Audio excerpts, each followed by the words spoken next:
Assalamualaikum warahmatullahi wabarakatuh. Salam sejahtera bagi kita semua. Perkenalkan, nama saya Leonardo Dimas Aryo Bowo, mahasiswa akuntansi UNAS angkatan 2019 dengan NIM 721141927. Pada kesempatan kali ini saya akan mempresentasikan mata kuliah Sistem Informasi Manajemen bab 9 tentang keamanan informasi.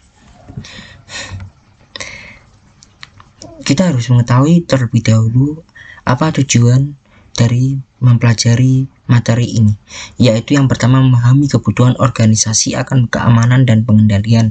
Yang kedua, memahami bahwa keamanan informasi berkaitan dengan keamanan semua sumber daya informasi. Yang ketiga, memahami 3 tujuan utama keamanan informasi. Dan yang lainnya dapat dibaca sendiri oleh teman-teman. Kebutuhan organisasi akan keamanan dan pengendalian. Dalam dunia masa kini, banyak organisasi semakin dasar akan pentingnya menjaga seluruh sumber daya mereka, baik yang bersifat virtual maupun fisik, agar aman dari ancaman baik dalam dan luar sistem komputer. Yang pertama, hanya memiliki sedikit pelindungan keamanan. Namun, hal ini berubah pada saat Perang Vietnam ketika sejumlah instansi komputer dirusak oleh para pemprotes. Keamanan informasi.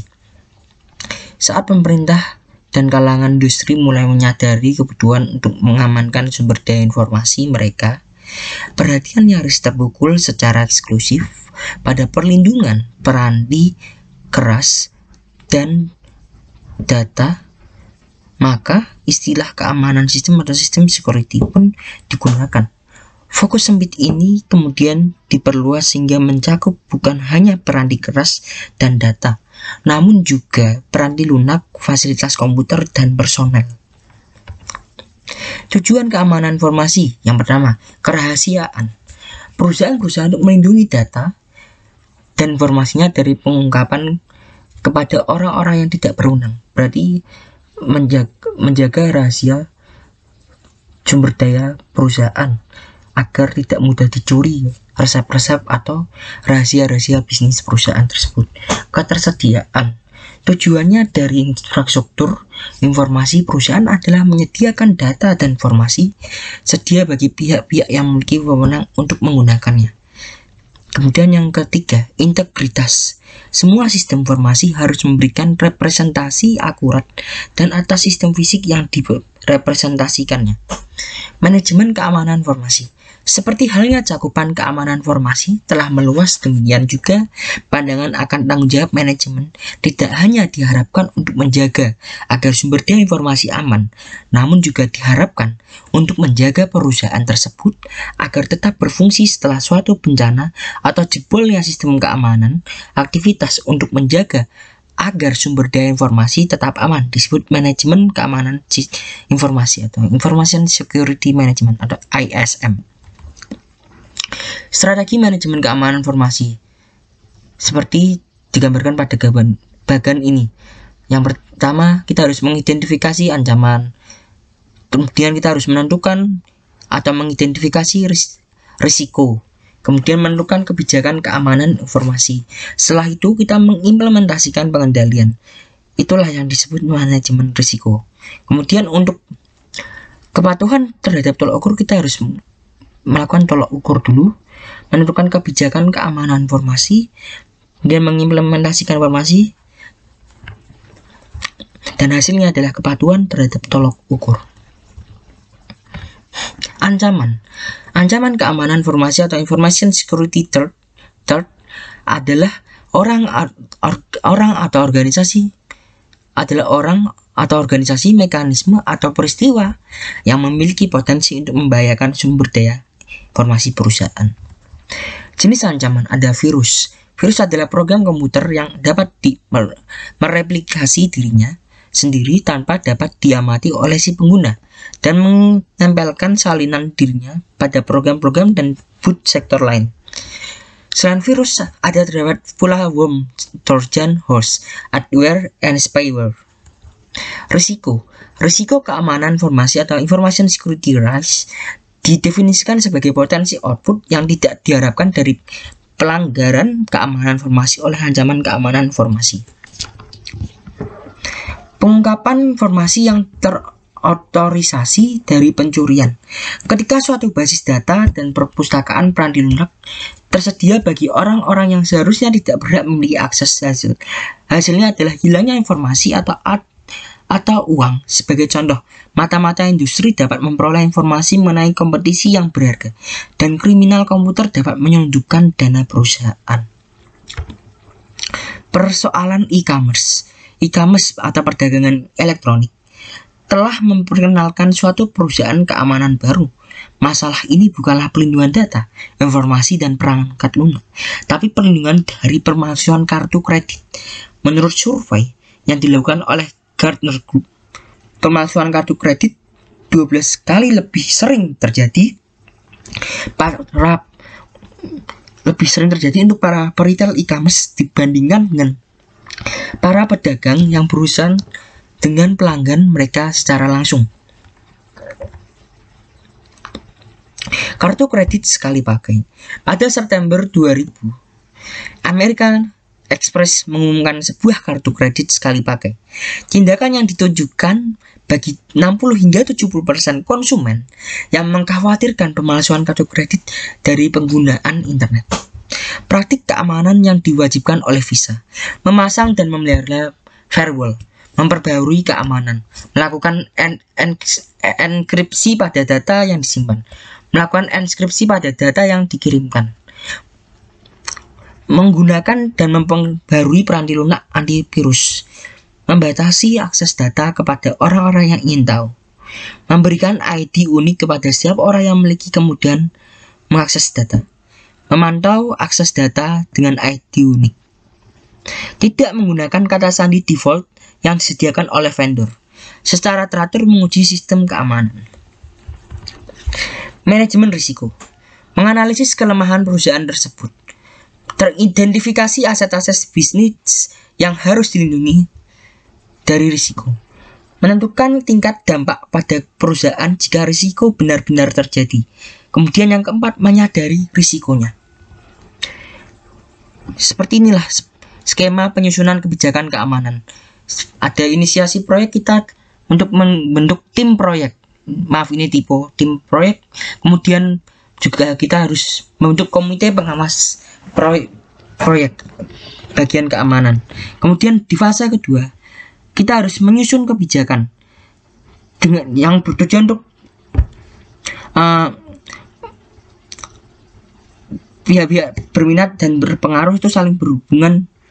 Kemudian fase ketiga, konsultasi dan persetujuan dengan manajemen. Yang keempat, kesadaran dan pendidikan pada unit organisasi.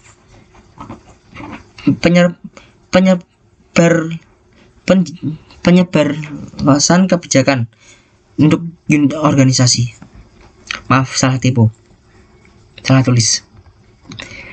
Pengendalian atau kontrol adalah mekanisme yang diterapkan baik untuk melindungi perusahaan dari risiko atau untuk meminimalkan dampak risiko tersebut pada perusahaan jika risiko tersebut terjadi. Pengendalian teknis atau technical control adalah pengendalian yang menjadi satu di dalam sistem dan dibuat oleh para penyusun sistem selama masa siklus penyusunan sistem. Pengendalian akses, identifikasi pengguna. Para pengguna pertama mengidentifikasi mereka dengan cara memberikan sesuatu yang mereka ketahui, misalnya kata sandi. Autentifikasi pengguna. Setelah identifikasi awal telah dilakukan, para pengguna memverifikasi hak akses dengan cara memberikan sesuatu yang mereka ketahui. Dan yang ketiga, otorisasi pengguna. Setelah pemeriksaan, identifikasi, dan autentifikasi dilalui, seseorang maka dapat melakukan otorisasi untuk memasuki tingkat atau derajat penggunaan tertentu. Firewall adalah sumber daya komputer selalu berada dalam risiko jika terhubung ke jaringan. Salah satu pendekatan keamanan adalah secara fisik, memisahkan situs web perusahaan dengan jaringan internal perusahaan yang berisikan data sensitif dan sistem informasi. Fungsi firewall sebagai penyaring dan penghalang yang membatasi aliran data ke dan dari perusahaan tersebut dan internet. Seperti inilah lokasi firewall di jaringan. Ada ada di router, kemudian juga ada di jaringan internal, firewall tingkat sirkuit ini, dan firewall tingkat aplikasi ada di komputer. Pengendalian kriptografis. Data dan informasi yang tersimpan dan ditransmisikan dapat dilindungi dari pengungkapan yang tidak terotorisasi dengan kriptografi, yaitu penggunaan kode yang menggunakan proses matematika. Data dan informasi tersebut dapat dienkripsi dalam penyimpanan dan juga ditransmisikan ke dalam jaringan. Jika seseorang yang tidak memiliki otorisasi memperoleh akses, enkripsi tersebut akan membuat data dan informasi yang dimaksud tidak berarti apa-apa dan mencegah kesalahan penggunaan. Pengendalian fisik. Peringatan pertama terhadap gangguan yang tidak terotorisasi adalah mengunci pintu ruangan komputer. Perkembangan seterusnya menghasilkan kunci-kunci yang lebih canggih dan yang dibuka dengan cetakan telapak tangan dan cetakan suara, serta kamera pengintai dan alat menjaga keamanan. Perusahaan dapat melaksanakan pengendalian fisik hingga pada tahap tertinggi dengan cara menempatkan pusat komputernya di tempat terpencil yang jauh dari kota dan jauh dari wilayah yang sensitif terhadap bencana alam seperti gempa bumi, banjir, dan badai. Pengendalian formal. Pengendalian formal mencakup penemuan cara berperilaku, dokumentasi produsen dan praktik yang diharapkan, pengawasan serta pencegahan perilaku yang berbeda dari panduan yang berlaku. Pengendalian ini bersifat formal karena manajemen menghabiskan banyak waktu untuk menyusunnya, didokumentasikan dalam bentuk tulisan dan diharapkan untuk berlaku dalam jangka panjang. Letakkan pengendalian teknis pada tempatnya. Pengendalian teknis dikenal sebagai yang terbaik untuk keamanan. Perusahaan biasanya memiliki dari daftar ini dan menetapkan kombinasi yang dianggap menawarkan pengamanan yang lebih realistis. Pengendalian formal. Pengendalian formal mencakup program-program pelatihan dan edukasi serta program pembangunan dan manajemen. Pengendalian ini ditujukan untuk menjaga agar para karyawan perusahaan memiliki serta mendukung program keamanan tersebut. Mencapai tingkat pengendalian yang tepat. Ketiga jenis pengendalian teknis formal dan formasi mengharuskan biaya, karena bukanlah merupakan praktik bisnis yang baik untuk menghabiskan lebih banyak uang pada pengendalian dibandingkan biaya yang diharapkan dari risiko yang akan terjadi. Maka pengendalian harus ditetapkan pada tingkat yang sesuai. Dengan demikian, keputusan pengendalian harus ditetapkan pada tingkatan yang sesuai.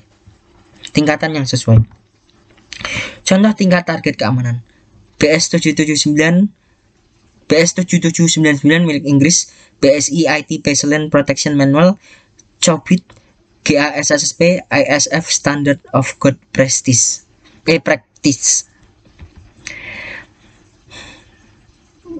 Peraturan pemerintah.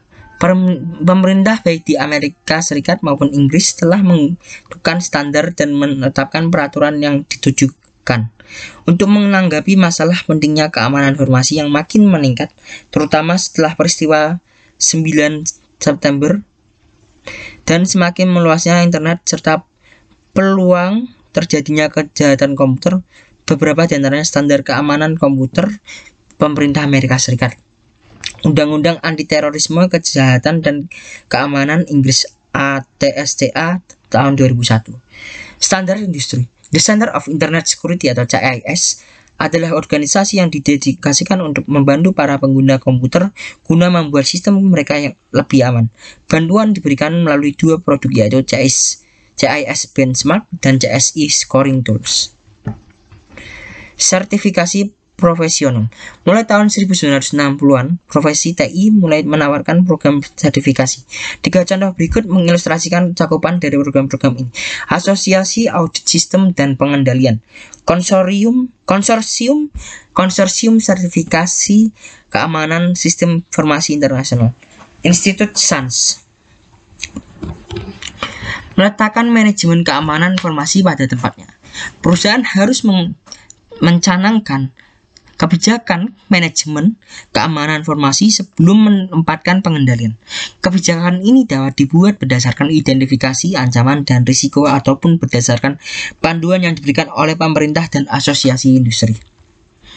Manajemen keberlangsungan bisnis, aktivitas yang ditujukan untuk menentukan operasional setelah terjadi gangguan sistem informasi tersebut disebut dengan manajemen keberlangsungan bisnis atau business continuity management atau BCM. Pada tahun-tahun awal penggunaan komputer, aktivitas ini disebut perencanaan besar atau disaster planning. Namun istilah yang lebih positif, perencanaan kontingensi atau contingency plan, menjadi populer. Elemen penting dalam perencanaan kontingensi adalah rencana kontingensi atau contingency plan yang merupakan dokumen tertulis formal yang menyebutkan secara detail tindakan-tindakan yang harus dilakukan jika terjadi gangguan atau ancaman gangguan pada operasi komputasi perusahaan. Subrencana manajemen kelangsungan bisnis yang umum mencakup rencana darurat, menyebutkan cara-cara yang akan menjaga keamanan karyawan jika bencana terjadi. Rencana cadangan, perusahaan mengatur agar fasilitas komputer cadangan tersedia seandainya fasilitas yang bisa hancur atau rusak sehingga tidak dapat digunakan. Rencana catatan penting. Catatan penting perusahaan adalah dokumen kertas dan media penyimpanan yang penting untuk meneruskan bisnis perusahaan tersebut. Sekian dan terima kasih. Mohon maaf apabila terdapat kesalahan. Wassalamualaikum warahmatullahi wabarakatuh. Salam sejahtera bagi kita semua.